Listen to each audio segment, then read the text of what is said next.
Stanley Parable. Alright, let's get to it. I've never played this.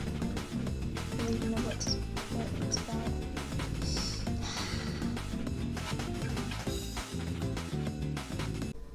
427. How come I can't hear? Is it supposed to be quiet like this? Why is it so quiet? Is my audio not working? This is like the Matrix, y'all. Why is he typing with just one finger? Okay.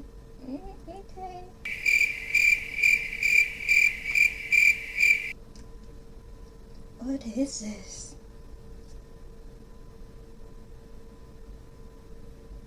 Am I supposed to be... what? What is... Is it supposed to be quiet like this?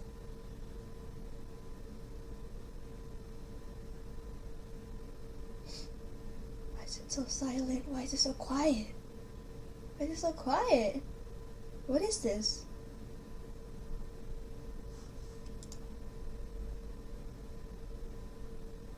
What? What? What in the world? What am I supposed to do, bro? Let me get out. Get out of this.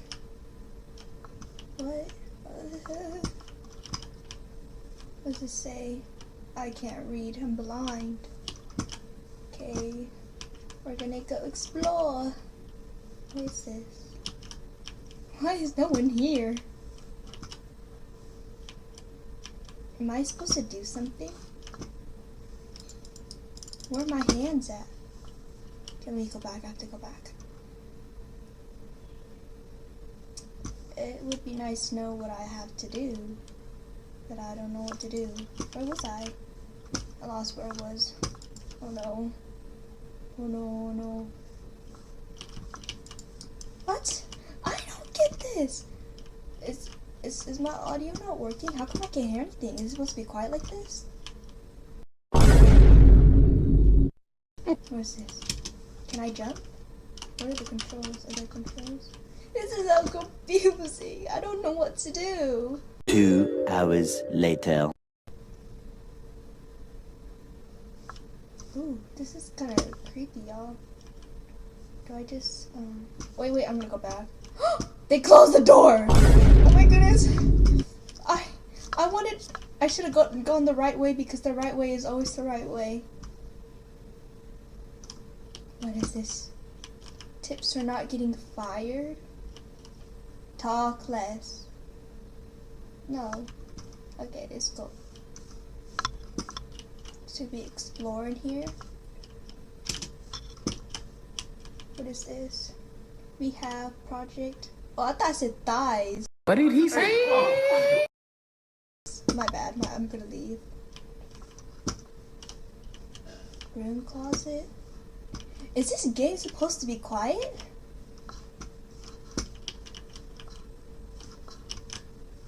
Do. Oh, y'all, this is kind of creeper. Ooh, books. Is that a piano? Piano? Look at this. Oh, why is the door closed? Okay, let me see. Let me look at this. Oh! What he could not have known was that the keypad behind the boss's desk guarded the terrible, and so the boss had assigned it an extra secret PIN number, 2845. But of course, Stanley couldn't possibly have known this. What? It's so loud. Why is it so loud? 2, 4, 8. Stanley just sat around twiddling his thumbs.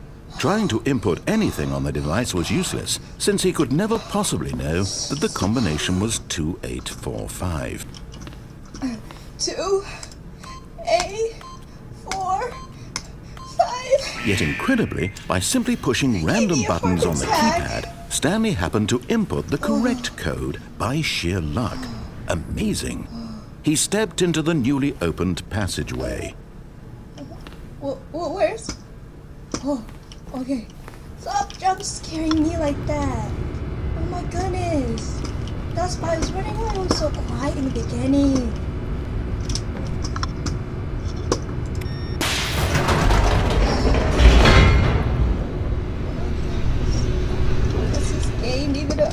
Descending deeper into the building, Stanley realized he felt a bit peculiar. It was a stirring of emotion in his chest, as though he felt more free to think for himself, to question the nature of his job. Why did he feel this now, when for years it had never occurred to him? This question would not go unanswered for long. Oh guys, what am I getting into? What am I getting into? I can't. Stanley walked straight ahead through the large door that read Mind Control Facility. I'm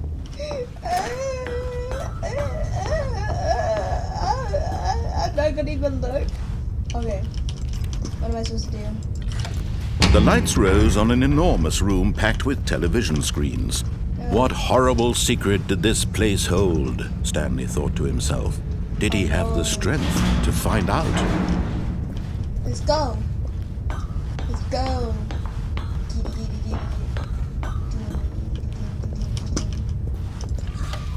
Now the monitors jumped to life, their true nature revealed. Each bore the number of an employee in the building, Stanley's co-workers. The lives of so many individuals reduced to images on a screen, and Stanley, one of them, eternally monitored in this place where freedom meant nothing. Oh, that's true. That's true. Oh, that's deep, man, deep.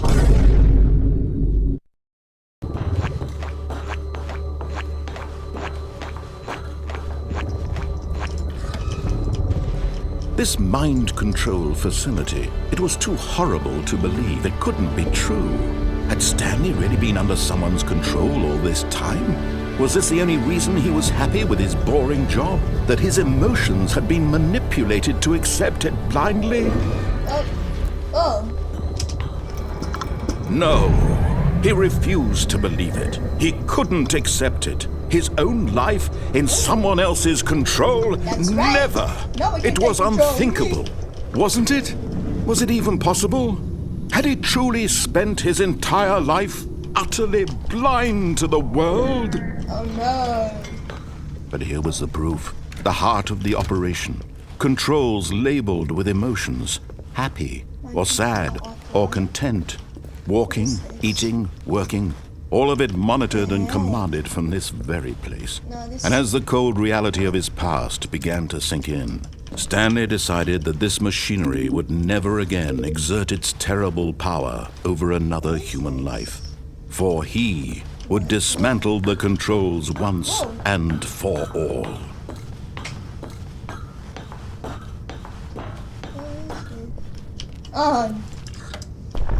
Oh, Stanley. You didn't just activate the controls, did you? Oh. After they kept you enslaved all these years, you go and you try to take control of the machine for yourself. Is that what you wanted?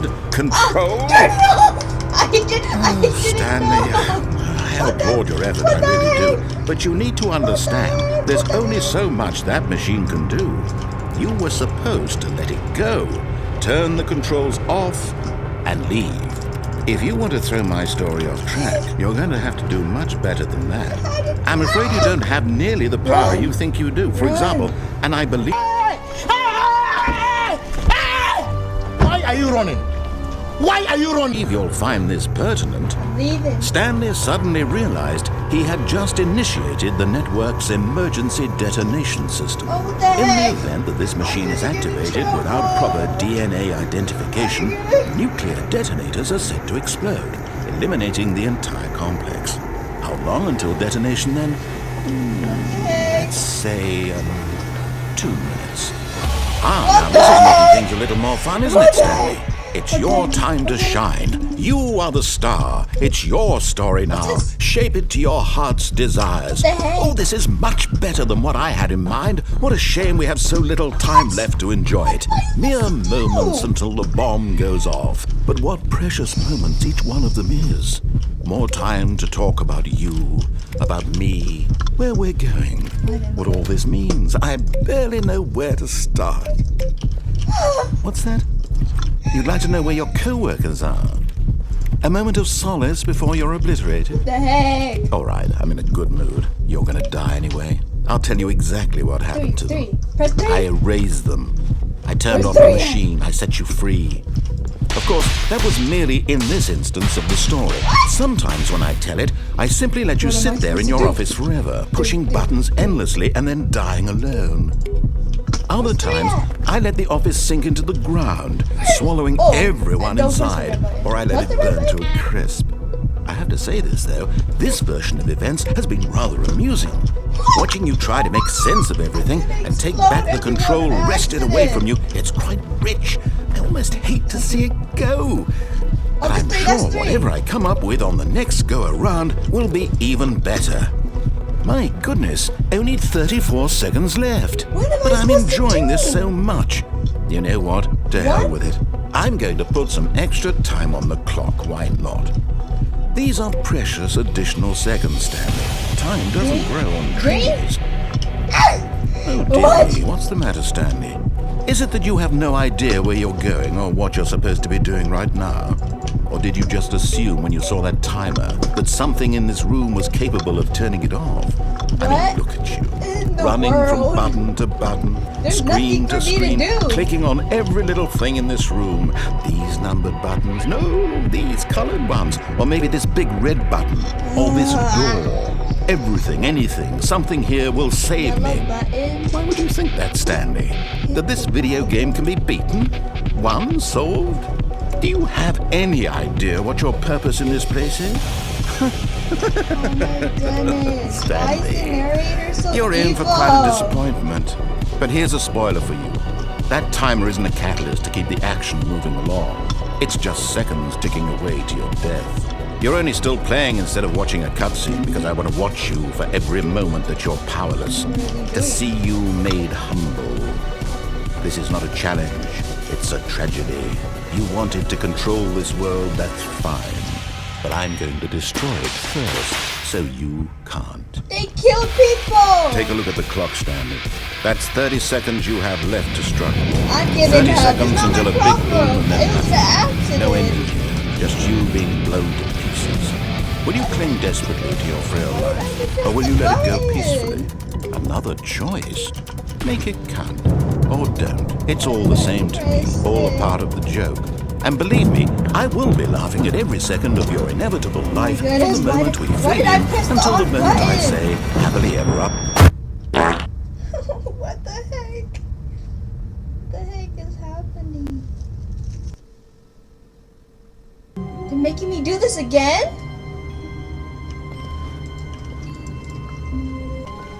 Okay, I'm All of his co-workers were gone. What could it mean? Stanley decided to go to the meeting room. Perhaps he had simply missed a memo.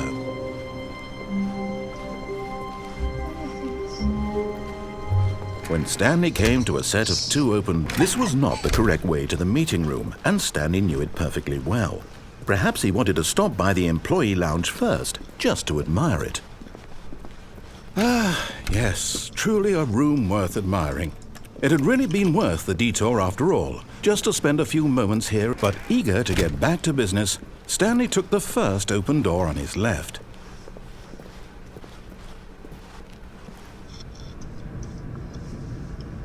Stanley was so bad at following directions, it's incredible he wasn't fired years ago. What's this? I went the wrong way. Look, Stanley, I think perhaps we've gotten off on the wrong foot here. I'm not your enemy, really, I'm not. I realize that investing your trust in someone else can be difficult, but the fact is that the story has been about nothing but you all this time. There's someone you've been neglecting, Stanley. Someone you've forgotten about. Please, stop trying to make every decision by yourself. Now, I'm not asking for me, I'm asking for her. Her? This is it, Stanley. Your chance to redeem yourself. To put your work That aside. was kind of To scary. let her back into your life. She's been waiting. That's her, Stanley. You need to be the one to do this. Huh? Hello? Oh, Stanley, is that you? Oh my god, this is Hold kind on, of sweetie. scary. Sorry to keep you waiting. I'm just pulling the bread out of the oven. Oh no. Oh, Stanley got someone. Okay, there we go. All right, now, I want you to come in and tell me all about your day. Gotcha! Oh, come on. Did you actually think you had a loving wife who'd want to commit their life to you? I'm trying to make a point here, Stanley. I'm trying to get you to see something. Come inside. Let me show you what's really going on here. What in the Matrix is this? Oh, that's creepy. This Please is a very stop. sad story about the death of a man named I'm Stanley. dead? Press A? Stanley is quite a boring fellow. He has a job that demands nothing of him, and every button that he pushes is a reminder of the inconsequential nature of his existence. Wow. Look at him there, pushing buttons, What? doing You exactly told me what he's to. told to do. Now he's pushing a button. Now he's eating lunch. Now he's going home. Now he's coming back to work. One might even feel sorry for him, except that he's chosen this Why life. are you naked? But in his mind, in his mind, he can go on fantastic adventures. From behind his desk, Stanley dreamed of wild expeditions Yes. into the unknown. Let's go travel. Fantastic discoveries of new lands. Travel. It was wonderful. Travel. And each day that he returned to work was a reminder that none of it would ever happen to him. Yes, it will. Oh, I don't want to watch TV. And so he began to fantasize about his own job. Hurry up. First, he imagined that one day Let me while at out. work, he stepped up from his desk to realize that all of his Open the co-workers, door. his boss, Open the everyone in door. the Open the door. Open the door. Open the door. building had suddenly vanished off the face of the earth. The thought excited him terribly. So he went further. He imagined that he came to two open doors and that he could go through either. At last, choice. It barely even mattered what lay behind each door. The mere thought that his decisions would mean something was almost too wonderful to behold. Your mom. As he wandered through this Can you fantasy put this world, mannequin? he began to fill it with many possible paths and destinations. Down one path lay an enormous round room with monitors and mind controls. And down another was a yellow line that weaved in many directions. And down another was a game with a baby. And he called it the Stanley Parable. Stanley Parable? It was such a wonderful fantasy, and so in his head he relived it again, and then again, and again, over and over, wishing beyond hope that it would never end, that he might always feel this free. Surely there's an answer down some new path, mustn't there be? Perhaps if he played just one more time. But there is no answer. How could there possibly be? In reality, all he's doing is pushing the same buttons he always has. Nothing has changed. The longer he spends here, the more invested he gets, the more he forgets which life is the real one. And I'm trying to tell him this, that in this world he can never be anything but an observer, that as long as he remains here, he's slowly killing himself.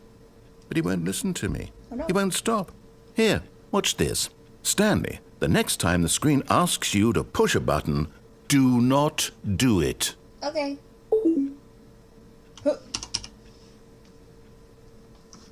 Okay, what am I supposed to do?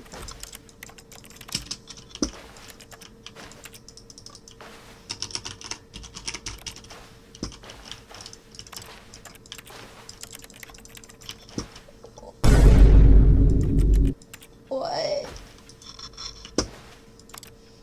You see? Can he just not hear me? How can I tell him in a way that he'll understand that every second he remains here, he's electing to kill himself? How can I get him to see what I see? How can I make him look at himself? I suppose I can't, not in the way I want him to. But I don't make the rules. I simply play to my intended purpose, the same as Stanley. We're not so different, I suppose. I'll try once more to convey all this to him. I'm compelled to. I must. Isn't this the Perhaps, same exact? well, maybe this time he'll see. Maybe this time.